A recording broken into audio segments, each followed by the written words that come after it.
In the previous chapter, in the previous video of the human eye and the colorful world, I had taught you about the functioning of the eye and various terms related to it, और hypermetropia, myopia और presbyopia के बारे में देखे थे. ये वाला portion तुम लोग खुद से पढ़ लो, सिंपल है. आई डोनेशन के बारे में है. क्वेश्चन ऐसे अभी तक इससे एक बार भी आया नहीं है. अब हम लोग पढ़ेंगे प्रिज्म के बारे में कि प्रिज्म से लाइट कैसे रिफ्रैक्ट करता है. तो उसके पहले ये देखो, प्रिज्म इसको बोलते हैं. दो फेस ट्रायंगल होता है, जैसे ये रहा एक और ठीक इसके पीछे में, और ये जो साइड का फेसेस दिख रहा है रेक्टेंगुलर, तो इस तरह से 3 रेक्टेंगुलर फेस होता है.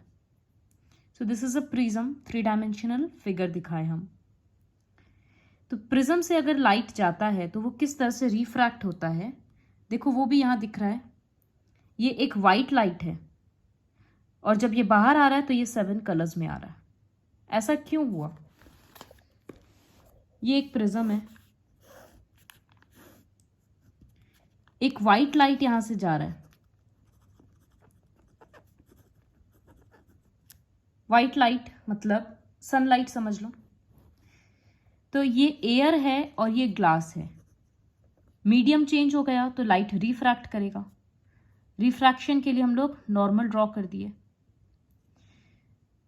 यहां पर इस तरह से नॉर्मल है, तो ये टुवर्ड्स द नॉर्मल बेंड होगा क्योंकि ग्लास डेंसर मीडियम है. लेकिन प्रॉब्लम ये है कि वाइट लाइट में बहुत सारा कलर्स होता है. 7 कलर्स होता है. Violet, indigo, blue, green, yellow, orange, red. तो इतना सारा कलर्स है, सबका ग्लास में स्पीड अलग अलग है, तो सब अलग अलग तरह से बेंड होगा. कोई ज्यादा बेंड होगा, कोई कम बेंड होगा. तो इस तरह से 7 कलर अलग अलग हो जाता है. 7 कलर्स बेंड हो गया. ये स्प्लिट क्यों हुआ? क्योंकि different colours have different speed in glass. अब ये ग्लास से एयर में आएगा तो फिर से बेंड होगा, तो हर कलर फिर से रिफ्रैक्ट करेगा. तो इस तरह से बाहर आ गया वो. नीचे में वायलेट रहता है, फिर इंडिगो, फिर ब्लू, फिर ग्रीन, येलो, ऑरेंज, रेड. तो ये ऑर्डर क्या बन गया? विबजियोर. विबजियोर बोलते हैं. सबसे ज्यादा ये लाइन सारा स्ट्रेट होगा, हम फ्री हैंड ड्रॉ किए इसलिए थोड़ा सा कर्व हो गया. तो सबसे पहला बात, इसको बोलते हैं splitting of white light into 7 colours, जिसको बोलते हैं डिस्पर्शन. ये क्यों हुआ? Because different colours of light have different speed in separate mediums. तो वो अलग अलग तरह से रिफ्रैक्ट हो रहा है, तो स्प्लिट हो गया. ये किससे कंपेयर कर सकते हैं? सपोज एक स्टार्टिंग लाइन है, 5 स्टूडेंट्स आर स्टैंडिंग हियर.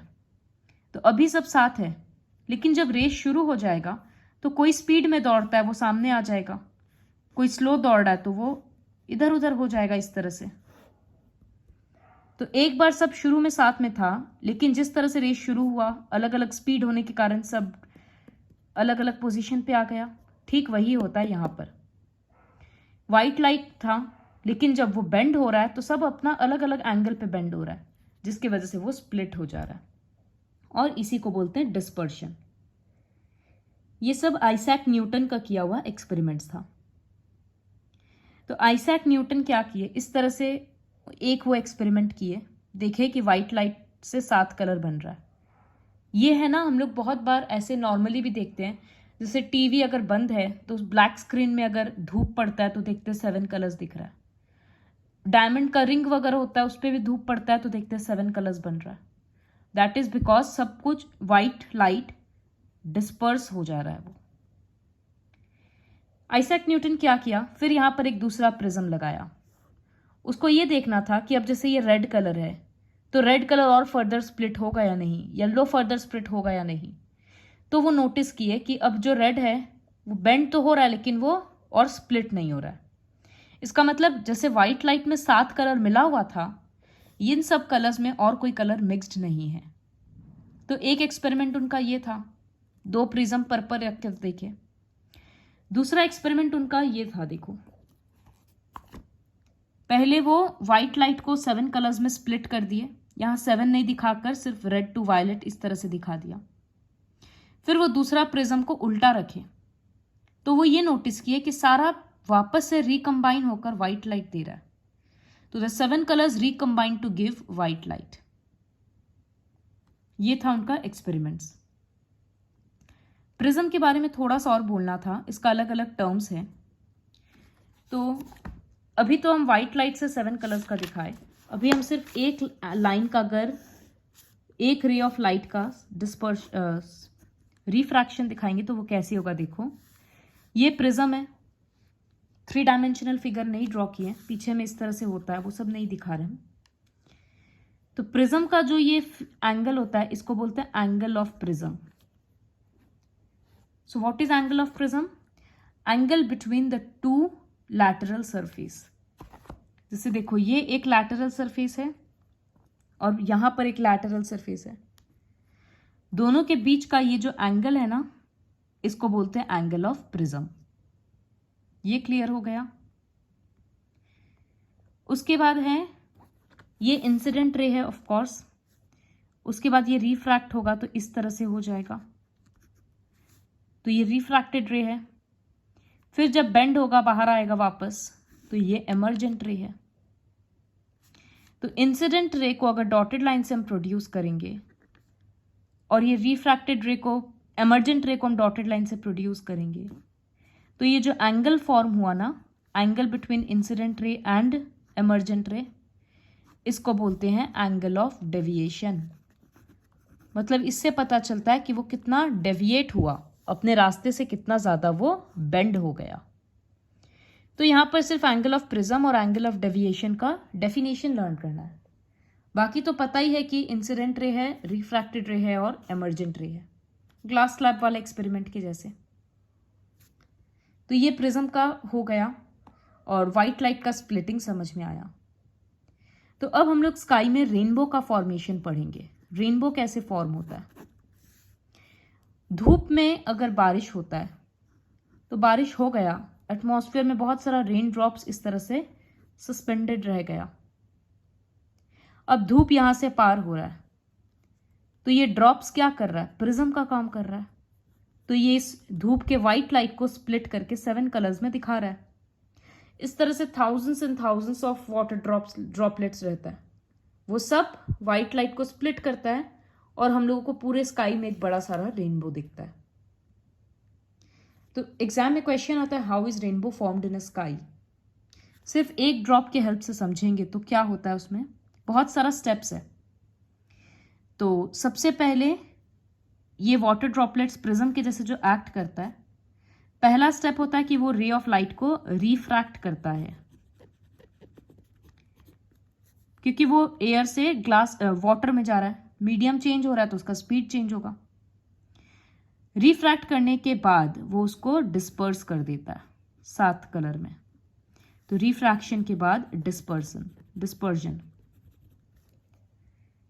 अब प्रिज्म के केस में क्या हुआ था, लाइट तो यहां से पार हो गया था, लेकिन इसके केस में क्या होता है, वो इस एंगल पे डिस्पर्स करता है कि वो बाहर नहीं जाकर अंदर ही रिफ्लेक्ट हो जाता है, जिसको बोलते हैं इंटरनल रिफ्लेक्शन। तो पहले रिफ्रैक्ट हुआ, फिर डिस्पर्स हुआ, उसके बाद वो बाहर नहीं निकलकर अंदर ही मुड़ गया, जिसको बोलते हैं इंटरनल रिफ्लेक्शन। इसके बाद वापस मीडियम चेंज हो रहा है ना, तो वो वापस रिफ्रैक्ट होगा। तो 4th स्टेप है अगेन रिफ्रैक्शन। फिर आईज में हम लोगों के आता है ये लाइट और हम लोगों को रेनबो के जैसे दिखता है। तो ये 4 इस तरह से फ्लोचार्ट के जैसे बना लो तो लर्न करने में इजी होगा। अब इसको कनेक्ट करके कैसे बोलेंगे, when a ray of light passes through a water drop, it is first refracted and then dispersed. The dispersed light is then internally reflected and finally gets refracted and reaches the observer's eye. ये होगा rainbow का formation. Rainbow है ना, बहुत बार जैसे बहुत height से अगर वाटरफॉल गिरता है ना तो भी रेनबो दिखता है। अगर हम यहाँ खड़े हैं तो भी वाटरफॉल और देख रहे हैं इस तरह से तो हमको रेनबो दिखेगा क्यों? क्योंकि वाटर का जो ड्रॉप्स है वाटरफॉल का पानी में, वो लाइट को स्प्लिट कर रहा है और रेनबो के जैसे दिख रहा है। ये सब कुछ यहाँ पर लिखा हुआ है। इसके बाद आता है एटमॉस्फेरिक रिफ्रैक्शन। तो एटमॉस्फेयर में क्या होता है, जैसे यहां पर एक स्टार है, एटमॉस्फेयर में क्या है, जैसे जैसे नीचे आ रहे हैं, ऊपर में तो कुछ था ही नहीं, वैक्यूम था, फिर जैसे जैसे अर्थ में इस तरह से नीचे आ रहे हैं, डस्ट पार्टिकल्स क्या हो रहा है, बढ़ते ही जा रहा है। टेम्परेचर भी अलग अलग जगह पे अलग अलग है। पहले बहुत कम डस्ट था, फिर डस्ट नीचे में बढ़ गया, नीचे में और ज्यादा बढ़ गया।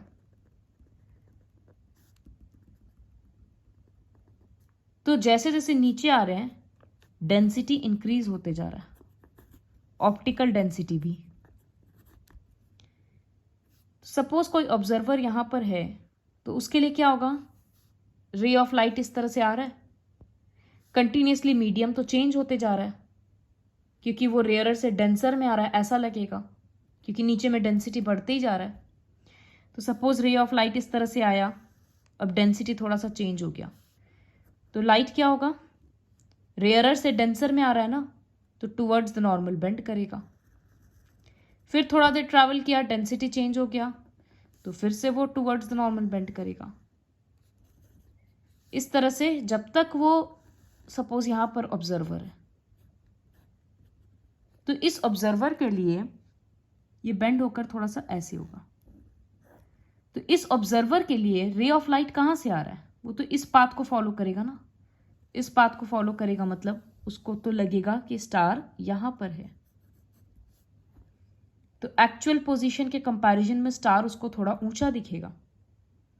ऐसा क्यों हुआ, क्योंकि जैसे जैसे नीचे जा रहे हैं ऑप्टिकल डेंसिटी इंक्रीज होते जा रहा है, तो ऐसा लग रहा है कि रे ऑफ लाइट रेयरर से डेंसर की तरफ आ रहा है, तो वो टूवर्ड्स द नॉर्मल बेंड होते जा रहा है।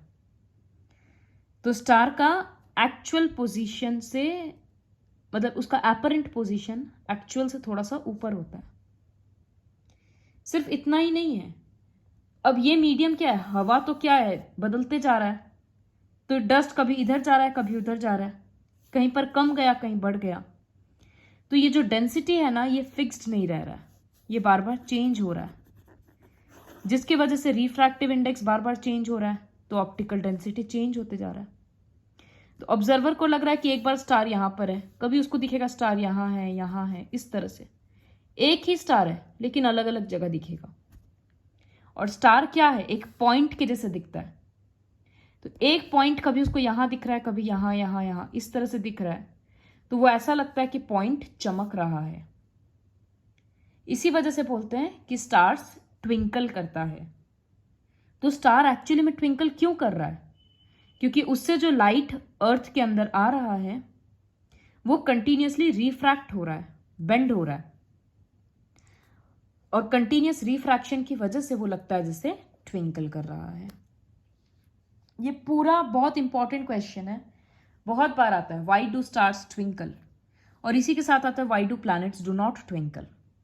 तो फर्स्ट पार्ट अगर बोलें व्हाई डू स्टार्स ट्विंकल, तो वो ये देखो यहां पूरा लिखा हुआ है, देखो यहां लिखा है रिफ्रैक्टिव इंडेक्स इंक्रीजिंग।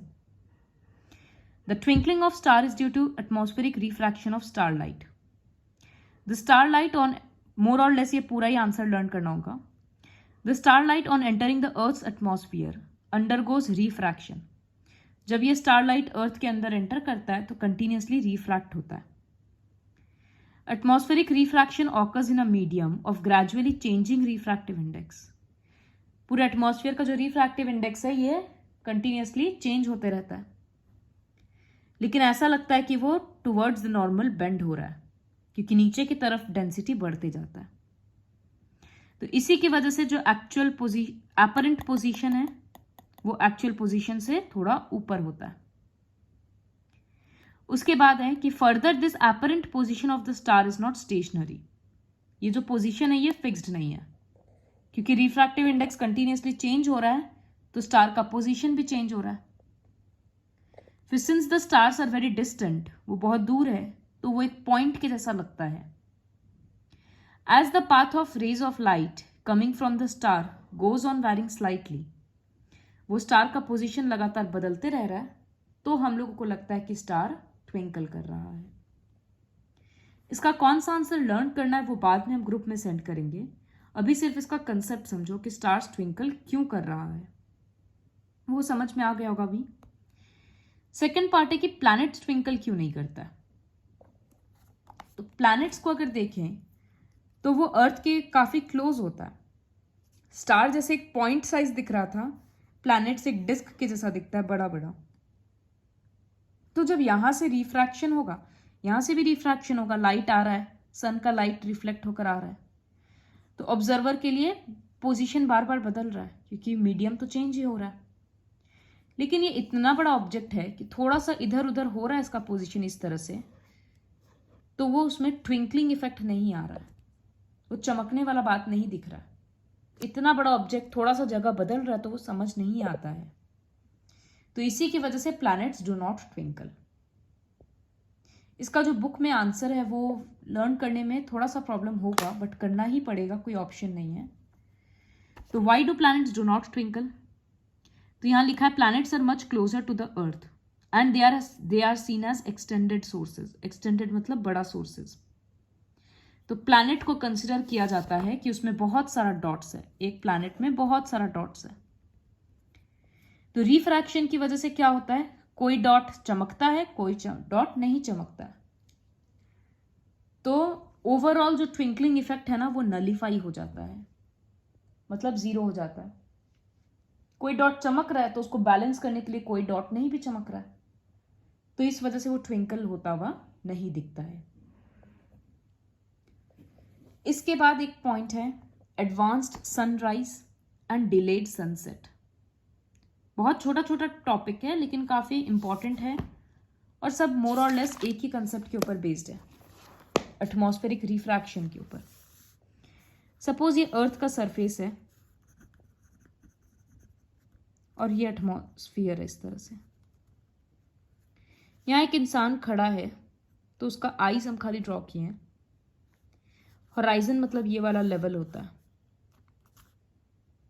यहां पर अगर सन है, ये ईस्ट है, तो सन अभी होराइजन के नीचे मतलब राइज नहीं हुआ, तो सन का रोशनी क्या हो रहा है वहां तक पहुंचेगा। अब एटमॉस्फेयर के अंदर घुस रहा है तो कंटिन्यूअसली रिफ्रैक्शन हो रहा है, जिसकी वजह से वो क्या हो रहा है, नॉर्मल के टुवर्ड्स में बेंड होता जा रहा है। तो इस ऑब्जर्वर के लिए, इस ऑब्जर्वर तक जब तक रोशनी पहुंचेगा वो किस पाथ को फॉलो करेगा, वो इस लाइन को फॉलो करेगा। तो ऐसा लगेगा कि सन यहां पर है। तो अभी तक सन ऊपर आया नहीं था, हम लोगों के व्यूइंग लेवल तक आया नहीं था, लेकिन फिर भी दिख गया 2 मिनट पहले। ये जो टाइम डिफरेंस होता है ये 2 मिनट्स का होता है। 2 मिनट पहले ही सन राइज होने के पहले हम लोगों को दिख जाता है। क्यों? क्योंकि जब सन होराइजन में होता है तो उससे जो रोशनी आ रहा है वो टुवर्ड्स द नॉर्मल बेंड होते जाता है, तो देखने से लगता है कि वो ऊपर आ गया। इसको बोलते हैं अर्ली सनराइज।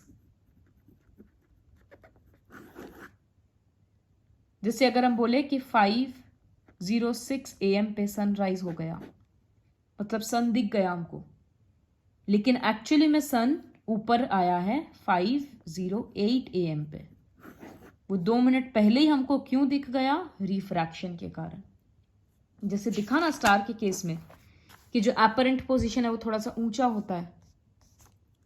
सब चीज में तो हम लोग देखते हैं, पेंसिल का पॉइंट हम लोगों को ऊपर दिखता है, पॉन्ड जितना शैलो नहीं है। सपोज पॉन्ड का डेप्थ अगर इतना है तो हमको वो इतना ही लगता है। तो क्यों हो रहा है, क्योंकि अपरेंट पोजीशन बढ़ जाता है। वही चीज इसमें भी होता है। सनसेट के टाइम पे, ये वेस्ट है, तो सन वेस्ट में सेट हो गया, मतलब सन ढल गया, नीचे चला गया। तो अभी भी क्या होता है, इस तरह से लाइट तो आएगा ही ना जहां जहां पॉसिबल है, तो हमको लगेगा कि लाइट यहां से आ रहा है। तो सन सेट हो चुका लेकिन फिर भी हमको 2 मिनट तक दिख रहा है, तो इसको बोलते हैं डिलेड सनसेट। ये भी 2 मिनट होता है। मतलब सपोज अगर हम बोल रहे हैं कि सनसेट हुआ 5:44 PM को, तो मेरे अकॉर्डिंग 5:44 PM को सन ढला, लेकिन एक्चुअली में सन 5:42 को ही नीचे जा चुका था लेवल से। तो यहां 2 मिनट जल्दी दिखा और 2 मिनट लेट गया। इसका मतलब total 4 minutes of extra sun rays earth को मिल रहा है एक एक प्लेस को। तो ये सारा डेफिनेशन यहां से लर्न करना होगा। 2 मार्क्स का क्वेश्चन आता है तो ये फिगर ड्रॉ करना होगा, और स्टार वाला क्वेश्चन 3 to 4 मार्क्स का आ सकता है। एटमॉस्फेरिक रिफ्रैक्शन का यहां पर एक और छोटा सा था, जैसे ऑब्जर्व किया हुआ होगा अगर फायर रहता है इस तरह से, सपोज बॉन फायर है, तो बॉन फायर के सामने से यहां पर अगर आ गए, हम यहां से खड़े होकर सामने देख रहे हैं तो सब कुछ फ्लिकर करता हुआ दिखता है, क्लियर नहीं दिखता है। क्यों होता है ऐसा? क्योंकि फायर के ऊपर का एयर क्या होता है? हॉट होता है। तो हवा हल्का होकर ऊपर जा रहा है, गर्म हो जा रहा है और हल्का होकर ऊपर जा रहा है, तो रिफ्रैक्टिव इंडेक्स क्या हो रहा है? यहाँ का कम जा रहा है और ऊपर का बढ़ रहा है। तो जिसके वजह से लाइट जब क्रॉस करता है तो उसके लिए मीडियम चेंज हो जाता है और रिफ्रैक्शन होता है। तो वो ऑब्जेक्ट, जैसे स्टार हिलता हुआ दिख रहा था, पोजीशन बार बार चेंज हो रहा था, वैसे ही किसी ऑब्जेक्ट का भी होता है।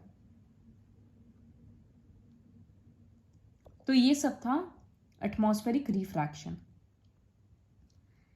इसके बाद एक छोटा सा पोर्शन है जिसको बोलते हैं टिंडल इफेक्ट। ये पहले हम लोग पढ़े थे, जैसे कोलॉइड्स के केस में टिंडल इफेक्ट दिखता है। तो टिंडल इफेक्ट क्या था कि स्कैटरिंग ऑफ लाइट को टिंडल इफेक्ट बोलते हैं। लाइट जब स्कैटर हो जाता है, हर पार्टिकल साइज नहीं करता, जैसे solution, suppose example water plus sugar, तो इसमें पार्टिकल्स इतना छोटा है कि वो लाइट को स्कैटर नहीं कर सकता। लेकिन कोलॉइड, इसमें पार्टिकल्स टिंडल इफेक्ट दिखाता है। ये हम लोग क्लास 9 में पढ़े थे। टिंडल इफेक्ट के एग्जाम्पल क्या दिखाए थे कि अगर रूम में एक छोटा सा होल से सनलाइट घुसता है तो पूरा सन का रोशनी इस तरह से दिखता है और पूरा डस्ट पार्टिकल्स दिखने लगता है। इसी को बोलते हैं स्कैटरिंग ऑफ लाइट या फिर टिंडल इफेक्ट। तो नेचर में इसका क्या लेना देना है? तो एक पॉइंट इंपॉर्टेंट है, देखो यहां पर लिखा है colour of the scattered light depends on the size of the scattering particle. मतलब कौन सा पार्टिकल लाइट को स्कैटर कर रहा है उस पर डिपेंड करेगा। व्हाइट लाइट में तो हम लोग पढ़ चुके 7 कलर्स है, तो अगर अब व्हाइट लाइट स्कैटर हो रहा है तो ब्लू ज्यादा दिखेगा, रेड ज्यादा दिखेगा या येलो, इस तरह से कौन सा कलर ज्यादा दिखेगा वो डिपेंड करता है कि कौन सा साइज का पार्टिकल उसको स्कैटर कर रहा है। देखो यहां लिखा है colour of the scattered light depends on the size of the scattering particles. Very fine particles scatter mainly blue light. जो बहुत छोटा पार्टिकल है वो ब्लू लाइट स्कैटर करता है, और जो बड़े साइज का पार्टिकल होता है वो रेड लाइट स्कैटर करता है। तो स्काई ब्लू कलर का क्यों दिखता है? क्योंकि स्काई में जो भी पार्टिकल्स है, डस्ट का, जर्म्स का, जो भी, वो छोटा होता है और वो ब्लू लाइट को इफेक्टिवली स्कैटर कर सकता है। तो पूरा जो सन से रोशनी आ रहा है उसमें से ब्लू लाइट पूरा डिस्पर्स हो जा रहा है, स्कैटर हो जा रहा है, फैल रहा है, और पूरा स्काई हम लोगों को ब्लू कलर का दिख रहा है। देखो यहां लिखा है, यहां बोलने के पहले बोल दे एक चीज कि स्कैटरिंग में और डिस्पर्शन में डिफरेंस होता है। डिस्पर्शन मतलब व्हाइट लाइट 7 कलर्स में स्प्लिट हो जाता है, और स्कैटरिंग मतलब पार्टिकल्स के वजह से, सस्पेंडेड पार्टिकल्स की वजह से लाइट का पाथ विजिबल हो जाता है। हम लोगों को क्लियरली दिखता है कि लाइट कहां से एंटर हो रहा है। तो डिस्पर्शन की वजह से रेनबो बनता है, लेकिन स्कैटरिंग की वजह से स्काई का कलर ब्लू और सनराइज के टाइम पे सन का कलर रेड इस तरह से दिखता है। तो स्काई का कलर ब्लू क्यों है? क्योंकि molecules of air and other fine particles in the atmosphere have size smaller than the wavelength of visible light।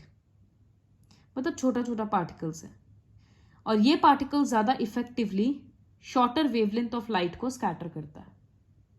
Wavelength light का एक प्रॉपर्टी होता है, तो ब्लू कलर का वेवलेंथ शॉर्ट होता है, तो छोटा छोटा पार्टिकल्स ब्लू लाइट को ही स्कैटर करता है।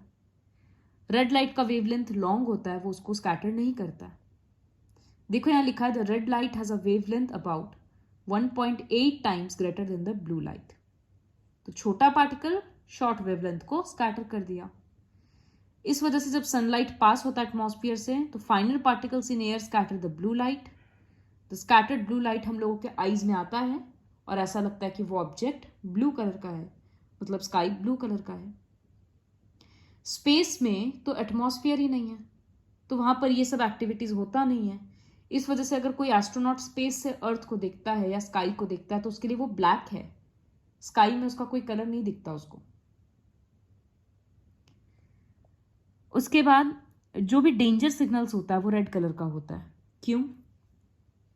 क्योंकि हम लोगों को ये तो दिख गया कि रेड कलर जल्दी से स्कैटर नहीं हो रहा है, तो इस वजह से डेंजर सिग्नल्स वगैरह को रेड किया जाता है ताकि वो दूर से ही समझ में आ जाए क्या है।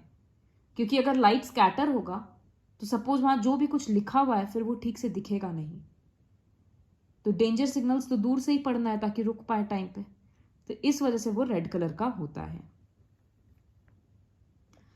फिर है colour of sun at sunrise and sunset. Red colour sunrise और सनसेट के टाइम पे क्यों दिखता है सन का? फिर दोपहर को सन ऐसे येलो व्हाइट कलर का क्यों दिखता है? एक ही ऑब्जेक्ट है लेकिन अलग अलग टाइम पे अलग अलग कलर क्यों दिख रहा है? वो एक एक्टिविटी के हेल्प से समझाया गया। तो इस एक्टिविटी में क्या है, जैसे एक सोर्स ऑफ लाइट लिया गया और यहां पर कन्वर्जिंग लेंस इस तरह से लगाया गया, वो लाइट को इस तरह से पैरेलल बना दे रहा है। इस बीकर में क्या है? सोल्यूशन है। किस चीज का? देखो यहां लिखा है सोडियम थायोसल्फेट और 2 लीटर्स ऑफ क्लीन वाटर है। थायोसल्फेट एक केमिकल होता है, तो सोडियम थायोसल्फेट और पानी लिया गया है, फिर इसमें 1 to 2 ml concentrated sulphuric acid डाला गया है। धीरे धीरे क्या होगा, इसमें सल्फर पार्टिकल्स फॉर्म होने लगेगा। तो पहले वो एक सोल्यूशन जैसा था, बाद में वो एक कोलॉइड टाइप का बन जाएगा क्योंकि सल्फर का पार्टिकल्स फॉर्म होने लगेगा। तो अगर कोलॉइड टाइप का वो बन जाएगा तो लाइट क्या होगा? स्कैटर होने लगेगा। तो ये जो व्हाइट लाइट था, अब ये बीकर का 3 साइड है। सपोज ये एक बीकर है और यहां से लाइट आ रहा है, तो एक बार हम इधर से देख रहे हैं, एक बार हम यहां से खड़े होकर देख रहे हैं और एक बार यहां से खड़े होकर देख रहे हैं। तो जब हम यहां खड़े हैं, लाइट का डिस्टेंस क्या हो रहा है? लाइट ज़्यादा डिस्टेंस ट्रैवल नहीं कर रहा है, तो ज़्यादा स्कैटरिंग का टाइम नहीं मिल रहा है, तो बस शॉर्टर वेवलेंथ वाला लाइट मतलब ब्लू लाइट स्कैटर हो रहा है। तो यहां पर खड़े होंगे तो हमको ब्लू कलर दिखेगा। ठीक उसी तरह से अगर यहां पर खड़े होंगे तो लाइट को ज़्यादा स्कैटरिंग का टाइम नहीं मिल रहा है, तो भी ब्लू कलर दिखेगा। लेकिन अगर हम यहां पर खड़े हैं, जैसे ये इस डिस्टेंस पे, इस प्लेस पे, तो लाइट ज़्यादा डिस्टेंस ट्रैवल कर रहा है। इसका मतलब सारा ब्लू लाइट जो था वो स्कैटर हो चुका। तो अब सामने कौन सा दिख रहा है? सामने की तरफ से रेड लाइट दिखेगा, क्रिम्सन कलर, रेड कलर, मतलब रेड ऑरेंज वाले शेड में, विबजियोर बोलते हैं ना। तो वो इस शेड में हमको, ऑरेंज रेड के शेड में हमको कलर दिखेगा। क्यों? क्योंकि लाइट जितना दूर जा रहा है वो ज़्यादा ज़्यादा स्कैटर कर रहा है। तो यहाँ से वाइट लाइट सपोज ट्रैवल करना शुरू किया, इन सब एरिया में सारा ब्लू लाइट, इंडिगो, वायलेट सब स्कैटर हो गया। अब जब यहाँ से देख रहे हैं तो वो लगेगा कि रेड कलर आ रहा है। सनराइज और सनसेट के टाइम पे ठीक यही होता है। सनराइज के केस में सन कहाँ होता है? यहाँ पर है, इस पोजीशन को हॉराइजन बोलते हैं। तो ये पोजीशन, सबसे पहले तो ये समझना होगा, जैसे ये अर्थ है, सन एक बार यहाँ पर है, एक बार यहाँ पर है, ये सनराइज में, ये सनसेट में, और ये नून में। तो ये डिस्टेंस शॉर्ट है क्योंकि ये परपेंडिकुलर डिस्टेंस है, और ये डिस्टेंस बड़ा होता है। तो जब सन यहाँ से आ रहा है, सन का लाइट हॉराइजन से, तो वो ज़्यादा डिस्टेंस ट्रैवल कर रहा है, ब्लू लाइट सारा स्कैटर हो जा रहा है, तो ऐसा लग रहा है कि ब्लू लाइट तो आसपास है और सन खुद कौन सा कलर का है, रेड कलर का है। लेकिन दोपहर के टाइम पे सन ओवरहेड है, डिस्टेंस काफ़ी शॉर्ट है, तो स्कैटरिंग का ज़्यादा टाइम नहीं मिल रहा, इसीलिए व्हाइट लाइट व्हाइट के जैसा ही दिख रहा है। सनसेट के टाइम पे सनसेट हो जा रहा है, तो सन हॉराइजन पे आ गया, फिर यहाँ पर वो ज़्यादा डिस्टेंस ट्रैवल कर रहा है, तो ऐसा लग रहा है कि ब्लू, इंडिगो, वायलेट ये सारा कलर स्कैटर हो गया और सन खुद रेड ऑरेंज कलर का दिखता है। तो ये सारा था नेचर में एटमॉस्फेयर की वजह से क्या क्या फिनोमिनन इस तरह से देखने को मिल रहा है। Watch the video and then read the whole chapter.